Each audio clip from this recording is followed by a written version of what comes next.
बिस्मिल्लाहिर्रहमानिर्रहीम। अस्सलाम वालेकुम नाज़रीन, मैं हूं फ़याज़ महमूद और आप देख रहे हैं फ़याज़ महमूद यूट्यूब चैनल। आज नाज़रीन मेरा एक दोस्त था, वो इंग्लैंड में मुकीम था और वहाँ पर वो स्टडी के लिए वहाँ पर रह रहा था। जब वो वहाँ पर पढ़ रहा था तो एक उस दूसरे दोस्त जो उसका रूममेट था, उसको एक कॉल आती है और वो कहता है यार एक मेरा मेहमान आ रहा है, वो मेरे साथ वो रह रहा है और वो आपके साथ एक रात गुजारना चाहता है और उसके बाद उसने कहीं पे जाना है और वो वहाँ से रवाना हो जाएगा। तो वो कहते हैं कोई मसला नहीं, आ जाएं जनाब, हमारे पास आप रहे हैं, बिल्कुल कोई मसला नहीं है, एक रात की तो बात है, हम वैसे भी पाकिस्तानी आपको पता है मेहमान नवाज होते हैं। तो जब वो वहाँ पर पहुँचता है, वो रात वहाँ पर गुजारते हैं, रात को वो कार्ड्स खेलते हैं, खाना खाते हैं, वो मेहमान होता है उसकी, वो मेहमान नवाजी भी करते हैं और ये सिलसिला रात गए तक जारी रहता है। अच्छा, उसके बाद हुआ ये कि जब रात गुजर जाती है, तकरीबन रात को जब वो सोते हैं तो तकरीबन 3, साढ़े 3, 4 बजे जब सुबह का वक्त होने वाला होता है, तो उस वक्त ये हुआ कि उनको उस वक्त जाग आई जब लंदन की जो पुलिस है उनके ऊपर खड़ी हुई है।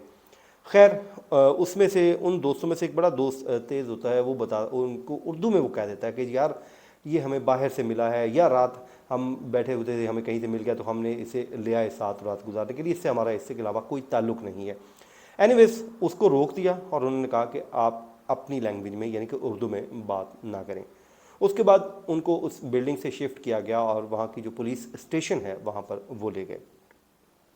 वहाँ पे इन्वेस्टिगेट किया गया और उनकी जो स्टेटमेंट थी वो सारी की सारी एक निकली और वो जो शख्स था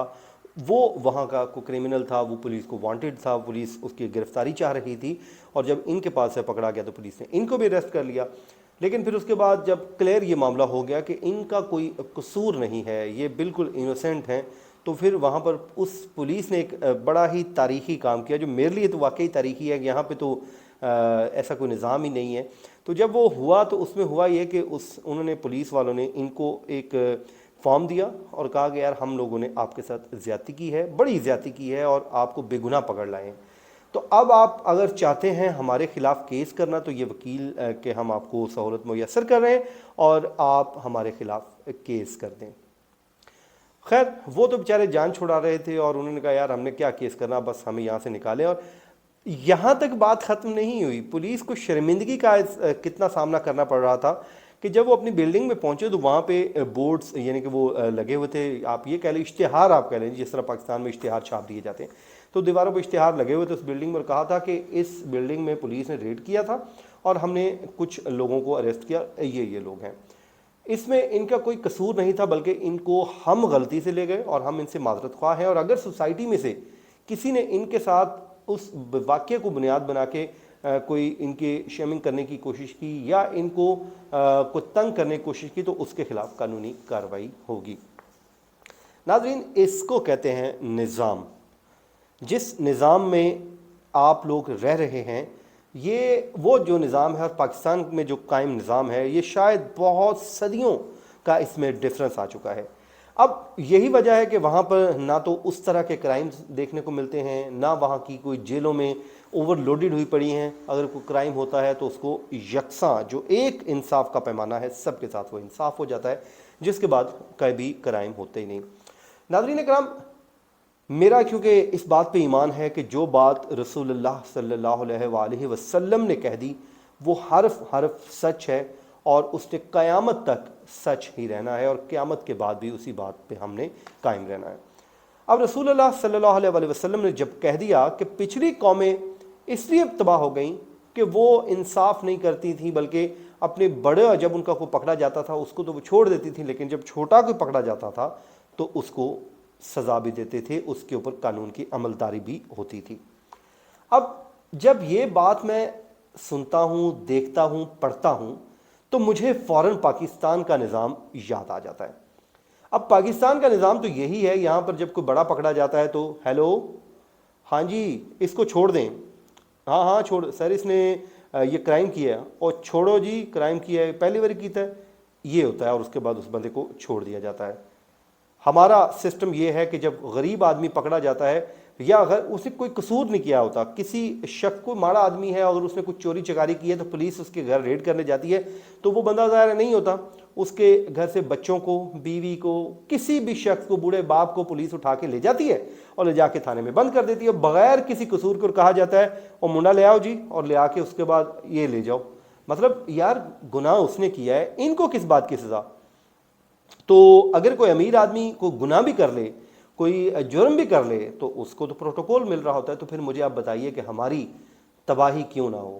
یہ آپ بات ذہن نشین کر لیجئے کہ جب تک ہم رسول اللہ صلی اللہ علیہ وسلم کی بات پہ عمل نہیں کریں گے، ہم کامیاب نہیں ہونے والے، ہم ترقی یافتہ قوموں میں شامل ہونے والے نہیں ہیں، تباہی ہمارا مقدر ہے۔ یہ بات ہمارے بڑے بھی سمجھ لیں، ہمارے چھوٹے بھی سمجھ لیں، ہمارے حکمران بھی سمجھ لیں، ہماری اپوزیشن بھی سمجھ لیں۔ اب معاملہ یہ ہے، جو اعظم سوادی صاحب کے ساتھ جو ہوا ہے، جو آج انہوں نے ایک پریس کانفرنس کی ہے، اس میں وہ ظاہر ہے کہ بہت دکھ بھری بات ہے، بڑی ہی افسوسناک بات ہے، جو وہ باتیں کی اور جس طرح وہ رو رہے تھے، دل یقین کیجئے تکلیف میں مبتلا ہوا کہ یہ کیا ہوا ہے۔ باہر ظاہر ہے اس معاملے کو پورے کو انویسٹیگیٹ ہونا چاہیے، اور لیکن سوال وہی ہے کہ قانون کی عملداری جب تک نہیں ہوگی یہ چیزیں ہوتی رہیں گی۔ اب ہوتا یہ ہے ہمارے ہاں کہ جب ایک حکومت ہوتی ہے، لیٹس سپوز آج جو حکومت میں ہے، کل میں ایک پرسوں کسی پاکستان کے ایک بڑے سیاسی جو عہدیدار ہیں ان کے پاس بیٹھا ہوں، تو انہوں نے یہی کہا کہ ہمارا اصول جو ہے وہ ایک ہونا چاہیے۔ مسئلہ یہ ہے کہ جب ہم اپوزیشن میں ہوتے ہیں تو ہمارے اصول مختلف ہوتے ہیں، اور جب حکومت میں آ جاتے ہیں تو ہمارے اصول ڈیفرنٹ ہو جاتے ہیں۔ مطلب کل وہی آپ دیکھ لیجئے کہ جب اس وقت مجھے یاد ہے جب مریم نواز صاحبہ کے جو ہوٹل کا روم میں پولیس داخل ہوئی تھی، اس وقت سندھ پولیس، اور جب کیپٹن صفدر کو پکڑا گیا تو اس وقت آج کی جو اپوزیشن ہے یہ ٹھٹھا اڑا رہی تھی اور وہ رو رہے تھے، اور آج اعظم سواتی صاحب اگر اس طرح کے کوئی الزامات عائد کر رہے ہیں تو اس پہ آج کی حکومت جو ہے وہ خاموش ہے، اور جو آج کے ان کے مخالفین اور اپوزیشن ٹھٹھا رو رہی ہے۔ تو میرے خیال میں اس کی سب سے بڑی وجہ جو مجھے سمجھ آتی ہے، قانون کی عملداری نہیں ہے، اور قانون کی عملداری تب تک ممکن نہیں ہو جائے گی جب تک انصاف کا نظام ایک نہیں ہوگا۔ آپ انصاف کا نظام ایک کر دیجئے، سب کچھ اسٹریم لائن ہو جائے گی، سب کچھ ٹھیک ہو جائے گا۔ تو عمران خان صاحب نے اس پہ اپولوجیز کی ہے اور کہا ہے کہ میں پوری پاکستان کی طرف سے مسز سواتی سے معذرت خواہ ہوں، اور چیف جسٹس انہوں نے واقعے کا نوٹس لینے کا بھی کہا ہے، اور یہ کہا ہے کہ چیف صاحب اس پہ نوٹس لیں تاکہ دودھ کا دودھ اور پانی کا پانی ہو جائے۔ بالکل، اس میں کیا حرج، کیا دودھ کا دودھ اور پانی کا پانی ہونا بھی چاہیے۔ اور جو مختلف ٹویٹس آ رہی ہیں، واقعی یہ بڑا افسوسناک واقعہ، اگر ایسا کچھ ہوا ہے تو ایسا ہونا نہیں چاہیے تھا، لیکن بہرحال اس معاملے کو انویسٹیگیٹ ہونا چاہیے کہ واقعی ایسا واقعہ پیش آیا ہے، کیا اس میں معاملہ ہے، کیا نہیں معاملہ۔ اچھا جناب، دوسری ایک اور خبر تھی، ارشد شریف صاحب کی جو پوسٹ مارٹم رپورٹ ہے وہ آپ کے ساتھ میں نے شیئر کرنی تھی، جو نیروبی میں کیا گیا تھا پوسٹ مارٹم کینیا میں، اور اس میں جو ان کی وجہ موت کو قرار دیا گیا ہے وہ 1 سے زائد زخموں کو قرار دیا گیا ہے، اور یہ بھی کہا گیا ہے کہ سر میں جو ان کے بائیں جانب گولی لگی جس سے ان کا جو دماغ ہے اس میں بھی جو زخمی ہوا تھا اس میں بھی زخم آئے تھے۔ پھر دوسری گولی وہ کہتے ہیں کہ جی کمر کے اوپر کے حصے میں دائیں جانب لگی اور وہ سینے سے دائیں جانب سے باہر نکلی، جس سے پھیپھڑوں کو نقصان پہنچا، اور یہ بھی بتایا گیا ہے کہ جو فائرنگ ہوئی وہ درمیانی فاصلے سے جدید آتشی اسلحے سے کی گئی ہے۔ ناظرین، یہ کچھ اپڈیٹس تھیں جو آپ کے ساتھ میں نے شیئر کرنی تھی، اور میری دعا ہے کہ اللہ تعالیٰ جلد سے جلد اس پاکستان میں انصاف کا جو نظام ہے اس کو ایک کر دے، انشاءاللہ۔ جب تک یہ انصاف کا نظام ایک نہیں ہوگا، ظاہر ہے پھر تو معاملہ ٹھیک نہیں ہوگا۔ جس دن ہم نے یہ کر دیا، یقین کیجئے ملک میں استحکام بھی آ جائے گا، سیاسی طور پہ بھی ہم استحکام کا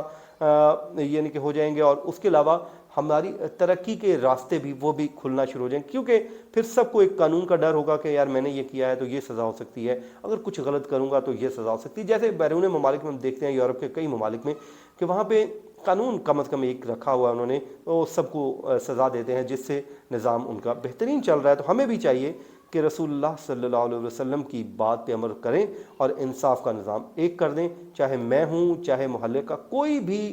گاما ہو، شیدہ ہو، یا پھر کوئی چودھری صاحب ہوں، سب کو ایک نظام کے تحت لے آئیے۔ اور یہ جو فونوں والا سلسلہ ہوتا ہے کہ جی تھانے میں فون چلا جائے، بندے کو چھوڑ دو، امیر آدمی تو فوراً بندہ اپنا چھڑوا لیتے ہیں، لیکن غریب جیلوں میں سڑتے رہتے ہیں، تو یہ نظام ختم کر دیں، ملک آپ کا ترقی کر جائے گا۔ مجھے دیجیے اجازت، اپنی دعاؤں میں یاد رکھیے، اللہ نگہبان۔